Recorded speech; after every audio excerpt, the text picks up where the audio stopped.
Hello friends, subscribe Tricknology and press the bell icon to never miss the updates. Hey guys, welcome back to our channel Tricknology. So in this video I'm going to show you guys how to fix your internet connection problem. Also you can fix your limited access problem with this method. So you just need to follow me.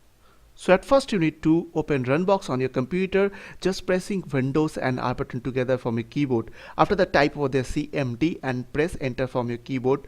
Now you'll get this CMD means command prompt window. Now you have to type over there IPCONFIG, and after that you can see your real IP. So as you can see, it's not showing real IP, it's showing API IP, which is 169 range of IP. So now you have to put some command over there.